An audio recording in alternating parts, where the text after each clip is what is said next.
मित्रांनो, जीवनात तुम्हाला चढ उतार अनुभवायचे असतील तर महाराष्ट्रात गड किल्ले काय कमी आहेत? तुमच्या कष्टाच्या पैशांना का मार्केटचे नसते चढ उतार दाखवताय? अहो, त्यापेक्षा त्यांना समतासमत वाढवा ना. समता पतसंस्था, टेन्शन नाही, रिटर्न्स निवडा.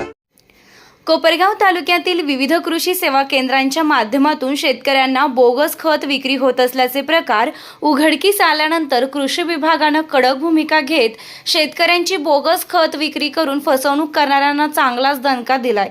महिनाभराच्या कालावधीत तब्बल 3 ठिकाणी कारवाई करत संबंधित कृषी सेवा केंद्र चालकांसह संबंधित कंपन्यांच्या व्यवस्थापकीय संचालकांवर गुन्हे दाखल करण्यात आले आहेत. कृषी विभागाचे वरिष्ठ अधिकाऱ्यांच्या मार्गदर्शनाखाली कोपरगाव तालुका कृषी अधिकारी मनोज सोनवणे आणि गुण नियंत्रक निरीक्षक गणेश बिरदवडे व कृषी विभागाच्या पथकानं ही कारवाई केली. आतापर्यंत एकूण 3 कारवायांतील बोगस खत असल्याचा अहवाल प्राप्त झाल्यानंतर गुण नियंत्रक निरीक्षक गणेश बिरदवडे यांनी कंपन्यांची नावे जाहीर केली आहे. कोपरगाव तालुक्यातील देरडे कोऱ्हाळे येथे बोगस खताचा साठा असल्याची गोपनीय माहिती कृषी विभागाला मिळाली होती. त्यानुसार पथकानं तातडीनं धाड टाकत संशयित खताचा साठा जप्त केला. जप्त केलेल्या खताचे नमुने तपासणीसाठी प्रयोगशाळेत पाठविण्यात आले. सदर अहवालात सदर खत बनावट असल्याचं समजलं. त्यानंतर गुण नियंत्रक निरीक्षक गणेश बिरदवडे यांनी कोपरगाव तालुका पोलीस ठाण्यात दिले असून देरडे कोऱ्हाळे येथील आरोपी कृषी सेवा केंद्र चालक मयूर बाळू शिलेदार आणि इतर 3 कंपन्यांचे व्यवस्थापकीय संचालक यांच्यावर विविध कलमांन्वये गुन्हा दाखल करण्यात आला आहे. कृषी विभागाच्या सलग कारवायांमुळे बोगस खत विक्रेत्यांमध्ये खळबळ उडाली असून शेतकऱ्यांनी मात्र कृषी विभागाच्या कारवाईचं स्वागत केलं आहे. प्रशासनाकडून अशा प्रकारांविरोधात पुढेही कठोर कारवाई सुरू राहणार असल्याचे संकेत कृषी विभागाकडून देण्यात आले आहेत. यावेळी कृषी अधिकारी मनोज सोनवणे यांनी शेतकऱ्यांना आवाहन करताना सांगितले की शेतकरी बांधवांनी आपले कृषी निविष्ठा खरेदी करताना पक्के बिल घ्यावे. कुठे काही शंका आढळल्यास तात्काळ कृषी विभागाशी संपर्क करावा असं आवाहन केलंय. या संदर्भात अधिक माहिती दिली आहे गुण नियंत्रक निरीक्षक गणेश बिरदवडे आणि कृषी अधिकारी मनोज सोनवणे यांनी. आपल्याला मिळालेल्या गोपनीय माहितीनुसार कोपरगाव तालुक्यात आपण वेगवेगळ्या ठिकाणी तपासणी केली. त्याच्यात काही नमुने काढण्यात आले. ते नमुने प्रयोगशाळेला पाठवण्यात आले. त्याचा जो रिपोर्ट आला त्यानुसार आपल्याला असं जाणवलं की कोपरगाव तालुक्यात ज्या मिक्स फर्टिलायझरच्या ग्रेड आहेत 20-20 असेल, 18-18-10 असेल किंवा 10-20-20 असेल, यांच्यामध्ये बोगस प्रमाणात काहीतरी मिक्स करून विक्री करण्याचं काम चालू होतं. त्यानुसार आपण कोपरगाव तालुक्यात आतापर्यंत 3 FIR केल्यात. त्या 3 FIR मिळून टोटल 11 आरोपी आहेत आणि 3 FIRचं जर क्युम्युलेटिव्ह जर आपण बघितलं तर एक 55 मेट्रिक टनापर्यंत मटेरियल आपण सध्या कोपरगाव तालुक्याचे जे हे असतील पोलीस असतील त्यांच्या उपस्थितीमध्ये पंचनामा करून ते विक्रीबंद आदेश देऊन सीज करून ठेवण्यात आलेलं आहे. त्या पूर्ण मटेरियलची व्हॅल्यू होती 14.76 लाख, म्हणजे जवळजवळ 15 लाख रुपये. आणि यात जे आरोपी होते, यात जी पहिली FIR आपली झाली होती त्या पहिल्या FIR मध्ये जे कंपनी होती VK फर्टिलायझर म्हणून, त्यांचे कंपनीचे प्रतिनिधी ऋषी आबाळे यांच्यावर करण्यात आली होती. दुसरा जो व्यक्ती होता त्या पहिल्या FIR मध्ये तुषार बाबासाहेब गरड म्हणून कंपनीचे व्यवस्थापकीय संचालक होते.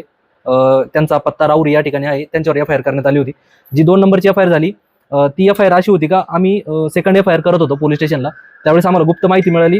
गुप्त माहितीनुसार आम्ही एका ठिकाणी गेलो तपासणी करण्यासाठी. परंतु तोपर्यंत त्या ठिकाणचं जे मटेरियल होतं ते मटेरियल कुठेतरी सरकवलंय. आपल्याला असं आणखी एक माहिती मिळाली. त्यानुसार आम्ही थोडंसं जो वैजापूर रोड होता, कोपरगाव वैजापूर हायवे होता, त्या वैजापूर हायवेवर आम्ही थांबलो होतो. आमचे जे अधिकारी असतील, कर्मचारी असतील त्यांना घेऊन, त्याचबरोबर वरिष्ठ कार्यालयाशी वेळोवेळी संपर्क करत होतो. त्यानुसार आपल्याला एक ट्रक त्या दिवशी तिथून जाताना दिसला. त्या ट्रकमध्ये आपल्याला जवळजवळ 23.85 मेट्रिक टनाचं बोगस खत आढळलं. या FIR मध्ये आपण 7 जणांवर गुन्हा दाखल करण्यात आलाय. त्याच्यामध्ये त्या गाडीचा जो चालक होता भुजंग नामदेव केदार यांच्यावर एक FIR करण्यात आली. त्याचबरोबर इंडिया फर्टिकेम मांजरी पुणे यांचा जो ॲड्रेस आहे, या नावाने जे खत सध्या पणन केलं जातं त्या कंपनीवर एक FIR करण्यात आली. त्याचबरोबर पारसेवर ॲग्रो म्हणून आहे, त्यांनी फक्त शॉर्टमध्ये एवढाच ॲड्रेस टाकला पारसेवर ॲग्रो, पुढं कुठलाही पत्ता दिलेला नाहीये. त्याचबरोबर आणखी एक कंपनी तशीच शुभम फर्टिलायझर, त्यांचा पण अपूर्ण ॲड्रेस आहे दिलेल्या मटेरियलवर, यांच्यावर पण एक FIR करण्यात आली. त्याचबरोबर आणखी एक कंपनी होती महालक्ष्मी फर्टिलायझर LLP कासेगाव पंढरपूर. या सदर कंपनीवर ऑलरेडी FIR झाली. पंढरपूर जे पोलीस ठाणे आहे त्या ठिकाणी FIR झालेली होती. त्या कंपनीचं पण मटेरियल आपल्याला इथं सापडलंय. ही 2 नंबरची FIR होती. तिसरी FIR काल झाली 23 तारखेला, 23 फेब्रुवारी 2026 ला. त्या FIR मध्ये आपण पुन्हा आपल्याला 4 आरोपी आपण केलेले आहेत. त्याच्यामध्ये पुन्हा एक 30 महालक्ष्मी फर्टिलायझर कासेगाव यांचं मटेरियल आपल्याला आढळलं. त्यानंतर सम्राट ॲग्रोटेक हवेली पुणे असा पत्ता ज्यांनी टाकलाय ॲज अ पणन म्हणून ती कंपनी काम करते. या कंपनीचा पण जो मॅन्युफॅक्चर आहे तो महालक्ष्मी फर्टिलायझर आहे, त्यांच्यावर पण आपण FIR केली. श्री ओमसाई फर्टिलायझर असेल, हे आपल्याला दिरडे कोराळे या ठिकाणी आपण दुसरी तपासणी करत होतो. त्यासोबत आपल्याला एक शेतकरी स्वतः येऊन सांगितलं त्यांनी का असं एक कटिंगचं दुकान आहे, त्या कटिंगच्या दुकानासमोर खत लपून ठेवलेलं आहे. त्या शेतकऱ्यांनी दिलेल्या माहितीचा आधार घेऊन आपण ज्यावेळेस ती तपासणी करायला गेलो तर आपल्याला एक्झॅक्टली कटिंगच्या दुकानाच्या समोर गोडाऊनमध्ये हे मटेरियल अवैधपणे साठवून ठेवलेलं आढळलं. ज्या की कंपन्या अतिशय बोगस आहे, ज्यांचं मटेरियल प्रयोगशाळेकडून पण आपल्याला अहवाल प्राप्त झालाय, त्याच्यामध्ये कुठलंही त्यांनी क्लेम केलेल्या याच्यानुसार कंटेंट आढळून आलेलं नाही. असं मिळून 3 FIR मध्ये आपल्याला 56.25 मेट्रिक टन खत आढळले आणि त्याची टोटल मार्केट व्हॅल्यू ही 15.25 लाख रुपये आहे.